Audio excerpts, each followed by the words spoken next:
So class 12 के boards खत्म हो चुके हैं, काफ़ी दिन हो गए अब तो। टर्म 2 की तैयारी शुरू हो चुकी है कुछ बच्चों की, लेकिन कुछ बच्चे अभी भी वहीं पे स्टक हैं। कुछ बच्चे अभी भी वही सोच रहे हैं कि यार अकाउंट्स का पेपर अच्छा नहीं हुआ, इंग्लिश का पेपर बहुत खराब हो गया, मैथ्स का पेपर छूट गया, लेंथी था, टर्म 1 में परसेंटेज नहीं आएगी, और टर्म 1 में परसेंटेज नहीं आएगी तो ओवरऑल परसेंटेज अच्छी नहीं बनेगी। 12th में अगर मेरी परसेंटेज नहीं आई तो मैं पेरेंट्स को क्या बोलूँगा। पेरेंट्स की बहुत ज़्यादा एक्सपेक्टेशंस हैं मुझसे। पेरेंट्स के पास प्राइवेट यूनिवर्सिटीज़ में एडमिशन कराने के लिए पैसा नहीं है, दिल्ली यूनिवर्सिटी में मेरा एडमिशन नहीं होगा। ये सब बातें अभी तक उनके दिमाग में चल रही हैं। बहुत ज़्यादा टेंशन हो रही है, स्ट्रेस हो रहा है, राइट। ये सारे क्वेश्चंस अभी भी अगर आपके दिमाग में चल रहे हैं, क्योंकि चल रहे हैं, मेरे पास अभी भी आज भी कुछ बच्चों के मैसेज आ रहे थे और यही सब चीज़ें कि सर मुझे कुछ भी समझ में नहीं आ रहा, मेरा टर्म 2 पढ़ने का मन ही नहीं कर रहा। क्यों पढ़ूँ मैं टर्म 2 जब मुझे पता है कि मेरे 12th में परसेंटेज नहीं आने वाली, मेरा कहीं एडमिशन नहीं होने वाला। तो ये वीडियो उन्हीं सारे क्वेश्चंस का ऑनेस्टली आंसर्स देने के लिए मैं बना रहा हूँ, ठीक है। मैं आपको कोई मोटिवेट करने के लिए कोई झूठ नहीं बोलने वाला हूँ। मैं आपको बिल्कुल भी ये नहीं बोलने वाला हूँ कि 12th की परसेंटेज बिल्कुल मैटर नहीं करती है, भूल जाओ, टर्म 2 पे फोकस करो, ये सब चीज़ें नहीं। मैं आपसे अराउंड 7-8 साल बड़ा हूँ। मैंने वो पूरा फेस देखा है कि 12th के बाद जब ग्रेजुएशन के लिए जाते हैं, उसके बाद जब जॉब्स करते हैं, वो सब चीज़ें। तो मेरा जो एक्सपीरियंस है वो सब कुछ मैं आज आपके साथ ऑनेस्टली शेयर करने वाला हूँ। सब कुछ बोलूँगा वो सच बोलूँगा। मैं आपको मोटिवेट करने के लिए या फिर झूठा दिलासा देने के लिए कुछ नहीं बोलने वाला। तो पहला क्वेश्चन, ठीक है, पहला क्वेश्चन उस बच्चों के दिमाग में आ रहा है कि क्या सर 12th की जो परसेंटेज है वो सच में बहुत इंपॉर्टेंट है, वो करियर डिफाइनिंग मोमेंट होता है। 12th अगर 12th में परसेंटेज नहीं आई तो क्या कुछ नहीं होगा, जिसकी आ गई वो बहुत कुछ कर जाएगा। तो ध्यान से सुनो। पहली बात, क्या 12th की परसेंटेज इंपॉर्टेंट है? 100% यस, इंपॉर्टेंट है। लेकिन क्या इतनी इंपॉर्टेंट है कि अगर किसी बच्चे की नहीं आई अच्छी तो वो कुछ नहीं कर सकता? नो। मतलब answer is yes as well as no. तो सबसे पहले बात करते हैं कि भाई जो 12th के मार्क्स हैं वो कहाँ इंपॉर्टेंट है। देखो, अभी आप 4 दीवारी के अंदर बंद हो, जहां पे आपको जो भी बताया जा रहा है वो कौन बता रहा है? आपके पेरेंट्स, कुछ दोस्त, टीचर्स, यही है। यही सब आपको कुछ बता रहे होंगे, यही सब आपको पता है। तो यही सब सोर्सेज है जहां से आपने अपना एक ओपिनियन डिराइव किया है कि हाँ भाई 12th की परसेंटेज इंपॉर्टेंट है। और ऑब्वियस सी बात है, कोई भी टीचर आपको ये तो नहीं बोलेगी ना कि भाई 12th की मार्क्स इंपॉर्टेंट नहीं है, मत पढ़ो। ऑफ कोर्स नहीं बोलेगी। लेकिन ज़रूरी क्या है? ज़रूरी है ये रिसर्च करना कि भाई 12th की परसेंटेज कहाँ कहाँ मैटर करती है, कहाँ कहाँ नहीं करती। क्या 12th के परसेंटेज के बिना कोई बंदा करियर नहीं बना सकता, या 12th के परसेंटेज के बिना कुछ नहीं हो सकता? उसको जानना बहुत ज़रूरी है। तो सबसे पहले अगर मैं बात करता हूँ कि भाई 12th के मार्क्स कहाँ मैटर करते हैं, लेट्स से कि आपको इंडिया के बाहर जाना है, किसी फॉरेन यूनिवर्सिटी से आपको ग्रेजुएशन करनी है, राइट, पोस्ट ग्रेजुएशन करनी है, ग्रेजुएशन करनी है। 100% आपके 12th के मार्क्स वहाँ पे मैटर करते हैं, ठीक है। मान लो आपके 10th में अच्छे परसेंटेज थे, 11th में आपके अच्छे परसेंटेज थे, 12th में आपके परसेंटेज कम हो गए, तो वहाँ पे आपकी एप्लीकेशन रिजेक्ट होने के चांसेस ऑफ कोर्स ज़्यादा है, ठीक है। अगर आपको वहाँ पे एडमिशन चाहिए तो वो एक कंसिस्टेंसी ग्राफ देखते हैं कि भाई हाँ बच्चा कंसिस्टेंटली इंप्रूव कर रहा है, ठीक है। दूसरा बात, लेट्स से कि आपको आगे जाके एमबीए करनी है, आईआईएम से करनी है, टॉप यूनिवर्सिटी से करनी है, तो वहाँ पे जो आपकी प्रॉपर एप्लीकेशन देखी जाती है उसमें भी जो आपके 10th और 12th की परसेंटेज होती है उसको वेटेज दी जाती है, 100% दी जाती है। अगर आपके 12th के परसेंटेज अच्छे नहीं है तो आईआईएम्स में एडमिशन होना थोड़ा मुश्किल हो सकता है, इम्पॉसिबल नहीं है लेकिन मुश्किल हो सकता है।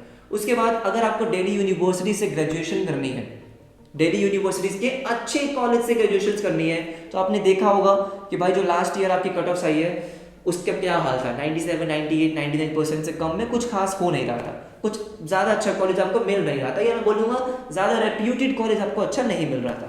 तो ये कुछ चीज़ें हैं, ये कुछ एरियाज हैं जहाँ पे डेफिनेटली 12th के मार्क्स मैटर करते हैं। लेकिन मेरा क्वेश्चन आपसे ये है कि अगर कोई स्टूडेंट इन 3-4 ऑप्शंस में से कहीं भी नहीं जा रहा है तो क्या वो करियर नहीं बना सकता? मतलब क्या सारे जितने भी सक्सेसफुल लोग आपके आसपास हैं वो सब इन्हीं 3-4 सोर्सेज या 3-4 जगहों से निकले हुए हैं? कि कोई फॉरेन यूनिवर्सिटीज में पढ़ा हुआ है, किसी ने एमबीए कर रखी है आईआईएम से, या किसी ने बहुत ही आईआरसीटीसी जैसे कॉलेज से ग्रेजुएशन कर रखी है? नहीं ना, ऐसा बिल्कुल भी नहीं है। अब बात करते हैं कि भाई अगर आपकी 12th की परसेंटेज अच्छी नहीं आई है तो आप क्या कर सकते हो। तो सबसे पहली बात, तो कॉमर्स स्टूडेंट्स का एक, बहुत सारे बच्चों का एक सपना होता है कि उनको सीए करनी है ना, सीएस करनी है, सीएमए करनी है, या कोई भी और प्रोफेशनल कोर्स करना है, एक्चुरियल साइंस करनी है। इन सारे प्रोफेशनल कोर्सेज में आपकी 12th की परसेंटेज की जीरो इंपॉर्टेंस है। कहीं कोई आपसे 12th की परसेंटेज नहीं मांगने वाला। बहुत सारे सीएस हैं, चार्टर्ड अकाउंटेंट्स हैं जिनके 60-65 परसेंटेज थे। बहुत सारे चार्टर्ड अकाउंटेंट्स हैं जिनके 98-95 परसेंटेज थे। क्या दोनों में फर्क है? क्या दोनों को अलग अलग इंपॉर्टेंस मिलती है? नहीं।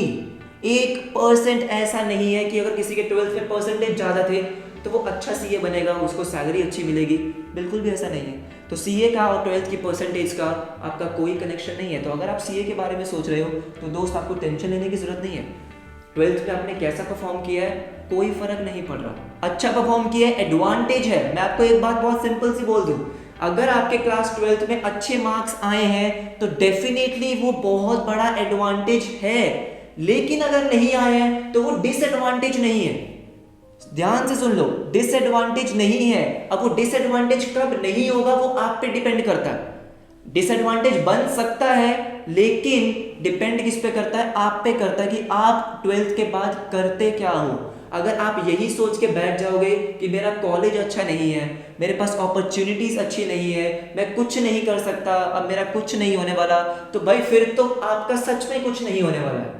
लेकिन अगर आप ये एक्सेप्ट कर लो कि ठीक है मेरे 12th में परसेंटेज अच्छी नहीं आई है, तो क्या वो एंड हो गया? नहीं, उसके बाद तो शुरू हुई है लाइफ। अभी तो आप 4 दीवार में बंद हो भाई, अभी तो बाहर निकलोगे तब आपको पता चलेगा कि लाइफ चलती कैसे है। अभी तक आपने कुछ देखा ही नहीं है। ऐसे इतने सारे लोग हैं, मैं आपको गिनवा सकता हूं जिसने 12th में बिल्कुल भी अच्छा स्कोर नहीं किया है, पासिंग परसेंटेज है लेकिन भाई आगे जाके फोड़ दिया है।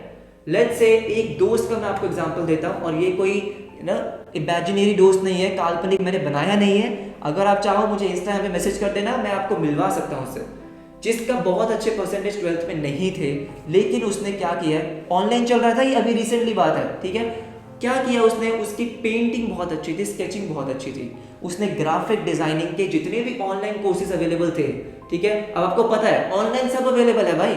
अगर आपको ऑनलाइन कोर्स करना है, आपको कुछ सीखना है, कोई स्किल डेवलप करनी है, पर्सनालिटी डेवलप करनी है, अपनी कम्युनिकेशन इंप्रूव करनी है, कुछ भी करना है, सब कुछ ऑनलाइन अवेलेबल है। और कोई आपसे वहां पे 12th की परसेंटेज नहीं पूछ रहा है। उसने सिर्फ 2-2.5 साल ग्राफिक डिजाइनिंग सीखी है, और ट्रस्ट मी मैं ये बना नहीं रहा हूं, उसको जो अभी पैकेज ऑफर हुआ है ना, वो शायद किसी SRCC के ग्रेजुएट को भी ऑफर नहीं हुआ होगा। झूठ नहीं बोल रहा हूं। क्यों ऐसा क्यों हो रहा है? ऐसा इसलिए हो रहा है कि भाई अगर किसी कंपनी को कोई ऐसा एम्प्लॉय चाहिए जो ग्राफिक डिजाइनिंग में अच्छा है, तो भाई वो SRCC के ग्रेजुएट को लेके क्या करेगी? उसका कोई फायदा ही नहीं होने वाला। उसको कोई ऐसा एम्प्लॉय चाहिए जिसकी ग्राफिक डिजाइनिंग बहुत अच्छी हो, तो भाई उसने उसको ले लिया। क्या 12th की परसेंटेज उसको रोक पाई? नहीं। ऐसे इतने सारे लोग हैं। लेट्स से कि भाई आपको आगे बिजनेस रन करना है, आपको आगे यूट्यूब करना है, आपको कुछ भी आगे ऐसा करना है जो स्किल बेस्ड है, और आजकल सब कुछ स्किल बेस्ड है। देखो एक सिंपल सी बात है, 12th में अच्छे परसेंटेज लाना, उसके बाद अच्छे कॉलेज से ग्रेजुएशन करना, और शायद आगे MBA करना या फिर पोस्ट ग्रेजुएशन करना, वो एक स्ट्रेट रोड है, एक सीधी रोड जो बहुत टाइम से चलती आ रही है, और उसकी एक फिक्स डेस्टिनेशन है। ठीक है, मैं बिल्कुल मना नहीं कर रहा कि वो रोड खराब है, डेफिनेटली खराब नहीं है, लेकिन इंपॉर्टेंट बात यह है कि उसके आसपास बहुत सारी और रोड्स हैं और रास्ते हैं जिनकी अपनी डेस्टिनेशन है। मेरी बात आप समझो कि भाई सबकी अलग जर्नी होने वाली है, सबकी अलग डेस्टिनेशन होने वाली है। मैं MBA स्टूडेंट्स को पढ़ाता हूँ, ठीक है। मेरे बहुत सारे ऐसे स्टूडेंट्स हैं जो IIM से हैं, जो मुंबई की बहुत फेमस यूनिवर्सिटी से हैं, लेकिन ट्रस्ट मी वो मुझे हफ्ते में शायद 2 बार ये बोलते होंगे कि सर मैं रिग्रेट कर रहा हूँ MBA करना। अब उन्होंने MBA क्यों करी? क्योंकि उन्होंने अपने कंपनीज में देखा 2-3 ऐसे लोग जो MBA कर आए और बहुत खुश थे, लेकिन अब वो खुश नहीं है। क्यों खुश नहीं है? क्योंकि भाई एक ही चीज सबके लिए नहीं बनी है।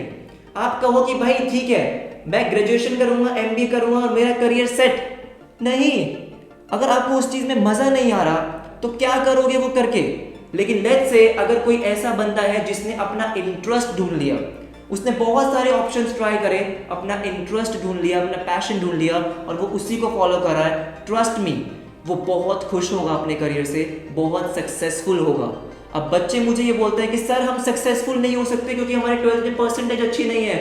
भाई तुम्हें सक्सेसफुल की अभी डेफिनेशन ही कहाँ पता है? तुम तो बच्चे हो अभी। सक्सेसफुल का तुम्हें लगता है कि सक्सेसफुल का मतलब है जिसके पास एक बहुत ही बहुत ही लग्जरी गाड़ी है, लग्जरी हाउस है, आराम से घर में बैठ के आराम से मस्त जी रहा है, वो सक्सेसफुल नहीं है माय फ्रेंड। अच्छी बात है भाई, गाड़ी है, बंगला है, अच्छी बात है, सबके पास हो, मैं तो कहता हूँ, लेकिन ऐसे बहुत सारे लोग हैं तो शायद उस बंगले में बैठ के भी खुश नहीं है। मजाक लग रहा होगा ना, लेकिन ये सच है। अब लेट्स से अगर मैं एक चार्टर्ड अकाउंटेंट हूँ, मुझसे दुनिया भर के लोग एक क्वेश्चन पूछते हैं कि भाई तुम सीए होके कर क्या रहे हो, तुम यूट्यूब पे पढ़ा रहे हो, तुम बच्चों को पढ़ा रहे हो, आराम से कॉर्पोरेट जॉब लो, ठीक है, वहां पे अच्छा खासा पैसा मिल रहा था तुम्हें, मुझे अच्छा खासा पैसा मिल रहा था, कोई कमी नहीं थी, लेकिन छोड़ दिया ना मैंने वो। क्यों? क्योंकि मुझे मजा नहीं आ रहा था। यहाँ पे मैं दिन रात ये कर सकता हूँ, अगर कोई चीज मैं दिन रात कर सकता हूँ विदाउट इवन थिंकिंग अबाउट कि इसका रिजल्ट क्या होगा, क्या मुझे पैसे मिल रहे हैं उतने जितने मुझे सीए में मिल रहे थे, अभी शायद नहीं मिल रहे, फ्यूचर का मुझे पता नहीं है, लेकिन क्या मुझे मजा आ रहा है? 100% आ रहा है। आप अगर एमबीए कर रहे हो, बहुत अच्छी यूनिवर्सिटी से कर रहे हो, आपको मजा नहीं आ रहा, तो क्या फायदा है उस एमबीए का? पहली बात, आप उस कोर्स को जस्टिस नहीं कर पाओगे, आप बहुत अच्छा उसमें कर ही नहीं सकते जब आपको मजा नहीं आ रहा। तो इंपॉर्टेंट क्या है? इंपॉर्टेंट ये है एक ऐसी चीज ढूंढना कि भाई जिसमें एक तो आपको मजा आ रहा हो, जो आप दिन रात कर सकते हो। और वो कैसे होगी? वो ऐसे होगी कि भाई जब आप 12th के बाद निकलोगे, किसी भी कॉलेज में हो, irrespective of any college, trust me, online दुनिया अवेलेबल है भाई, इंटरनेट का जमाना है, सब कुछ इंटरनेट पे अवेलेबल है। इंपॉर्टेंट ये है कि भाई आप कितनी चीजें एक्सप्लोर कर सकते हो उन 3 साल के कॉलेज में। अगर आप कुछ एक्सप्लोर नहीं कर रहे हो तो फिर तो कुछ नहीं होने वाला है, लेकिन अगर आप उन 3 साल में दुनिया भर की चीज एक्सप्लोर करते हो, आपको एक ऐसी चीज मिल जाती है जिसको करने में आपको मजा आ रहा है, आपको कोई रोक नहीं सकता। कोई आपसे नहीं पूछेगा 12th में कितनी परसेंटेज थी, कंपनीज खुद आएंगे आपको जॉब देने के लिए, शायद अपना ही आप कुछ कर लो। आपको इंस्टाग्राम पे, यूट्यूब पे कितने लोग दिखते होंगे और उनको देख के आप क्या सोचते होंगे कि क्या लाइफ है इनकी। क्या 12th की परसेंटेज पूछी आपने उनसे? आपकी 12th की परसेंटेज कितनी थी? नहीं पूछ रहा ना उनसे कोई। क्यों? क्योंकि वो चीज कर रहे हैं जिसको करने में उनको मजा आ रहा है, जिसमें वो बहुत अच्छे हैं, करियर डेवलप कर चुके हैं। इंपॉर्टेंट क्या है? अपनी स्किल्स को डेवलप करो। अभी आप 12th में हो, अभी आपने पढ़ाई करी है, ज़्यादा कुछ नहीं किया होगा। जब 12th के बाहर निकलोगे तो आपके पास दुनिया भर की अपॉर्चुनिटीज़ होंगी, बहुत अपॉर्चुनिटीज़ होंगी। मैं कहूँगा कि भाई अगर आपके 12th में अगर नंबर आए हैं तो शायद आपके पास अपॉर्चुनिटीज़ ज़्यादा हो, एक एडवांटेज वो आपके पास होगा, लेकिन कितनी आप एक्सप्लोर कर सकते हो, कितनी अपॉर्चुनिटीज़ का आप एडवांटेज ले सकते हो, वो आप पे डिपेंड करेगा। हो सकता है कि भाई इन फ्यूचर 3, 4, 5 साल बाद आप इतने सक्सेसफुल हो जाओ जितने शायद 12th का जो ऑल इंडिया टॉपर होगा वो भी नहीं होगा।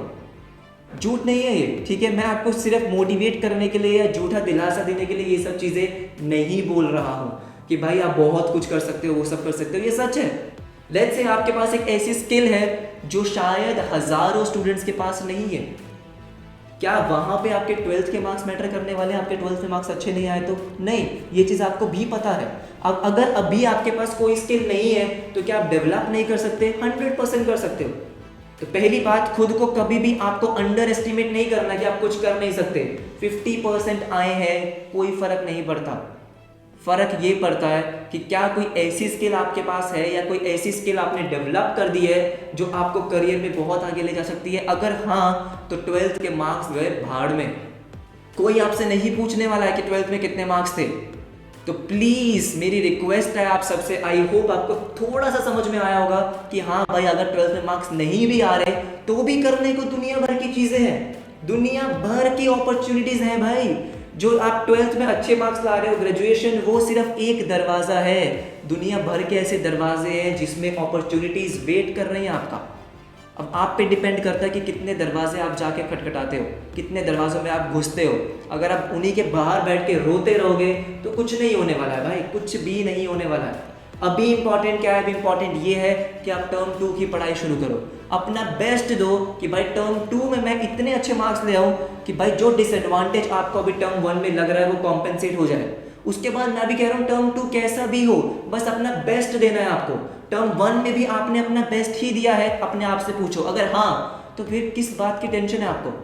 जितना आप कर सकते थे आपने कर लिया ना, बस वही करना है आपको। एक स्टूडेंट को वही करना होता है, मार्क्स कैसा भी हुआ हो। जिस दिन आपका रिजल्ट, जिस दिन आपका एग्जाम था उस दिन आपका नहीं हुआ अच्छा, कोई बात नहीं, होता है भाई, एग्जाम है, आगे आपको ऐसी बहुत अपॉर्चुनिटीज मिलेंगी। अच्छा कॉलेज मिलना is definitely an advantage, but नहीं मिलना is not a disadvantage. Depends on you कि आप अपनी पर्सनालिटी, अपने नॉलेज, अपनी स्किल्स पे क्या करते हैं। तो ये चीज़ ध्यान रखना, ठीक है। अब आगे सीए फाउंडेशन के फॉर्म्स निकलने वाले हैं, तो जो भी बच्चे सीए करने का सोच रहे हैं उनको मैं अपडेट करता रहूँगा। बाकी जो आप अलग अलग कॉलेजेस के लिए अप्लाई कर सकते हो, क्योंकि ऐसे बहुत सारे कॉलेजेस हैं, बहुत अच्छे अच्छे टॉप के कॉलेजेस हैं जो एंट्रेंस एग्जाम लेते हैं। तो एंट्रेंस एग्जाम की वेटेज वहाँ पे ज़्यादा होती है। तो ये मत सोचो कि अभी कुछ नहीं हो सकता, बहुत कुछ बचा है, बहुत कुछ बाकी है। तो आराम से खुद को थोड़ा मोटिवेट करो। मेरी बातें सुनने से शायद आप आधा घंटा मोटिवेट हो जाओगे, उसके बाद दोबारा ठंडे पड़ जाओगे। ज़रूरी है खुद को समझाना, खुद से बात करो कि भाई अभी ऐसा कुछ नहीं बिगड़ा है, अभी सिर्फ एक टर्म हुआ है, ठीक है, अभी टर्म 2 बाकी है, उसमें फोड़ोगे आप। तो प्लीज़ ज़्यादा स्ट्रेस लेना, मेंटल हेल्थ को बहुत इफेक्ट मत करो please. Physical health, mental health, सबका बहुत ध्यान रखो। बाहर जाओ, थोड़ा खेलो कूदो, घर में बैठे बैठे फ़ोन चलाने से कुछ नहीं होने वाला, राइट। तो बाकी कोई भी प्रॉब्लम है, अगर आपको कुछ भी बात करनी है, आपको पता है इंस्टाग्राम का लिंक आपको नीचे दे रखा है, टेलीग्राम है, बिंदास मैसेज करो, जो भी आपके मन में है सब वेंट आउट करो, मैं डेफिनेटली आपको रिप्लाई करूँगा, ठीक है। तो टेंशन लेने की बात नहीं है, अभी लाइफ बाकी है और फोड़ना है आपको लाइफ में। तो मिलेंगे आपसे नेक्स्ट वीडियो में, तब तक के लिए बाय बाय।